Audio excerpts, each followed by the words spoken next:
छठा अध्याय। सूत जी बोले, हे ऋषियों, साधु वैश्य यात्रा करने से पहले मंगलाचार पूर्वक विदा लेकर और ब्राह्मणों को दान देकर अपने नगर को चल दिया। कुछ दूर वैश्य के चले जाने पर भगवान सत्यनारायण ने मन में विचार किया कि देखें इसका मन शुद्ध हुआ है या नहीं। बूढ़े ब्राह्मण का रूप धारण कर साधु वैश्य से पूछा कि तेरी नाव में क्या भरा है। साधु वैश्य धन के मद में चूर बोला, हे ब्राह्मण, तुम क्यों पूछते हो? क्या धन लेने की इच्छा है? मेरी नाव में तो लता पत्रादि भरे हैं। तब ऐसे निष्ठुर वचनों को सुनकर भगवान सत्यनारायण रूपी वृद्ध ब्राह्मण बोले कि तुम्हारा वचन सत्य हो। ऐसा कहकर दंडी स्वामी भगवान वहाँ से शीघ्र चले गए और समुद्र के पास जाकर बैठ गए। दंडी स्वामी के चले जाने पर साधु वैश्य नित्य क्रिया समाप्त करके जब उसने नौका की ओर देखा तो उसे बड़ा आश्चर्य हुआ, क्योंकि नौका ऊपर उठी हुई थी। जब नौका पर चढ़ा तो उसे नौका में लता पत्र मिले। यह देखकर वैश्य मूर्छित होकर गिर पड़ा और होश में आने पर बहुत चिंतित हुआ। तब साधु वैश्य का दामाद बोला, आप व्यर्थ दुख करते हो। यह सब उन्हीं दंडी स्वामी भगवान की श्राप देने के कारण हुआ है, इसमें संदेह नहीं है। आप दंडी स्वामी की शरण में जाओ, उनसे क्षमा याचना करो, वे ही आपकी इच्छा पूरी करेंगे। दामाद की बात सुनकर साधु वैश्य दंडी स्वामी के पास गया और भक्तिपूर्वक उनके चरणों में शीस नवाया और भक्ति भाव से बोला, आपसे जो मैंने कहा था मेरे उस अपराध को क्षमा करें। इस प्रकार कहकर साधु वैश्य दंडी स्वामी को बार बार दंडवत करने लगा और महाशोक में डूब गया। साधु को बहुत अधिक विलाप करते हुए देखकर दंडी स्वामी बोले, हे वैश्य सुनो, तुमने मेरी पूजा करने का वायदा किया था, किंतु तूने अभी तक उसे पूरा नहीं किया। तू पूजा करने से भागता फिर रहा है। हे मूर्ख, मेरी इच्छा से ही तुझे बार बार दुख मिल रहा है। भगवान की वाणी सुनकर साधु वैश्य उनकी बार बार स्तुति करने लगा।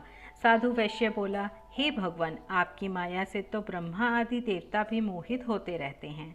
हे प्रभु, वे भी आपके गुणों और रूप से अनभिज्ञ हैं। फिर तो मैं एक मनुष्य ठहरा, मैं भी आपकी माया से मोहित होकर आपको न जान सका।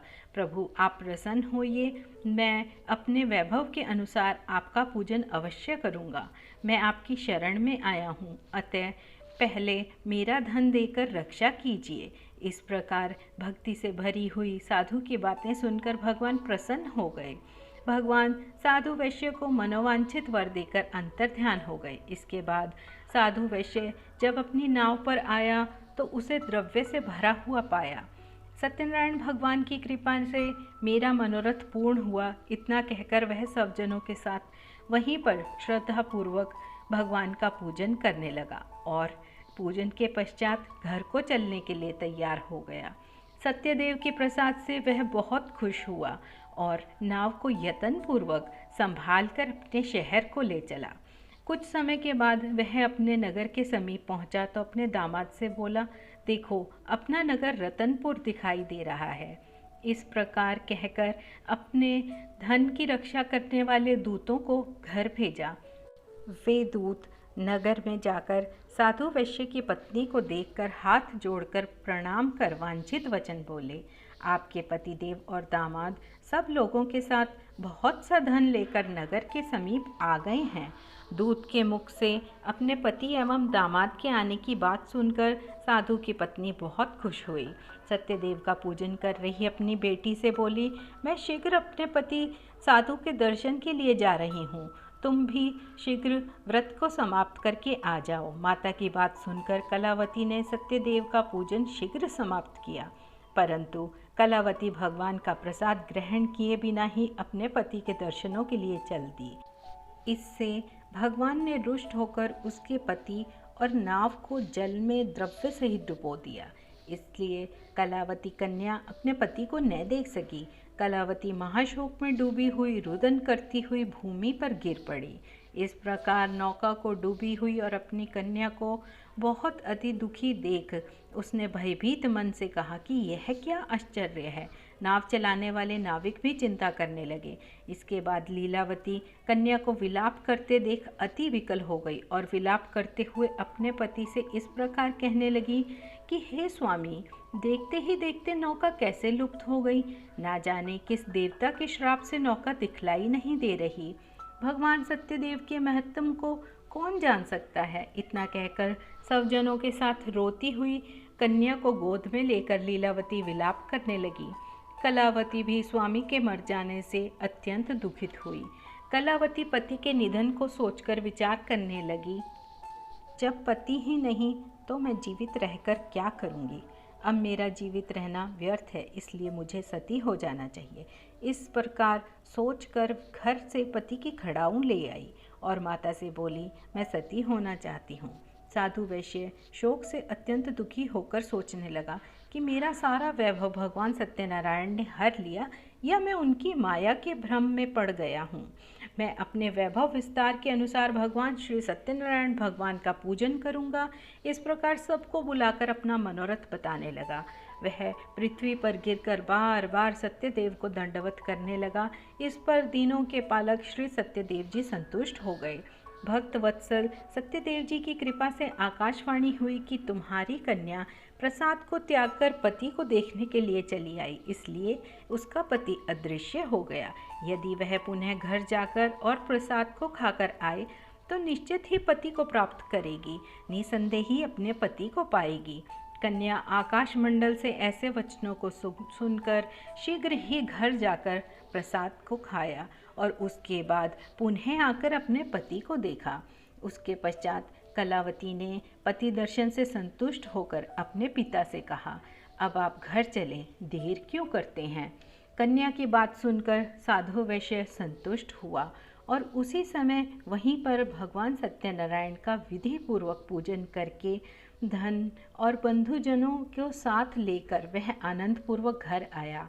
इसके बाद वह प्रत्येक पूर्णमासी और संक्रांति को भगवान सत्यनारायण का पूजन करने लगा।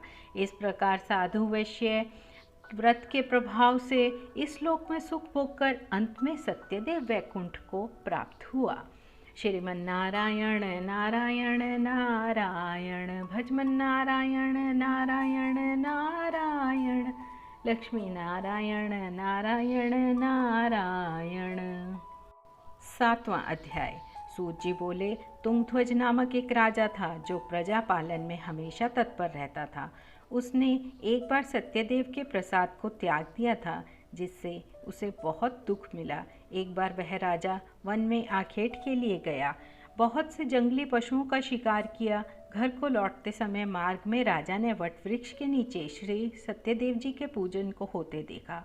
उस पूजा को गोप लोग अपने बांधुओं के साथ भक्ति पूर्वक संतुष्ट होकर कर रहे थे। राजा देखकर भी वहां नहीं रुका और ना ही सत्यदेव को प्रणाम किया।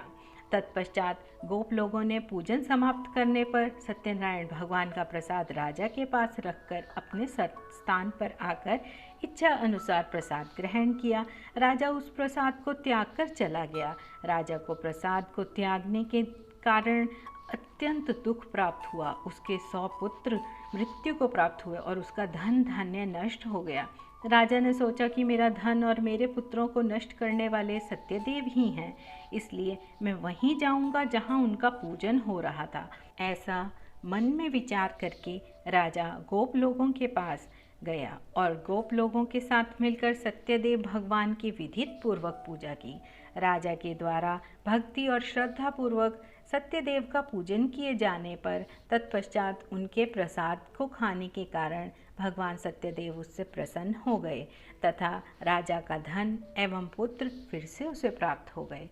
राजा इस लोक में सुख भोगकर अंत में स्वर्गलोक को गया। जो भी प्राणी अति दुर्लभ इस सत्यदेव के व्रत को करता है और भक्तिपूर्वक फल प्रदान करने वाली इस कथा को मन लगाकर सुनता है, उसको प्रसाद के रूप में धन धान्य आदि सब कुछ मिलता है।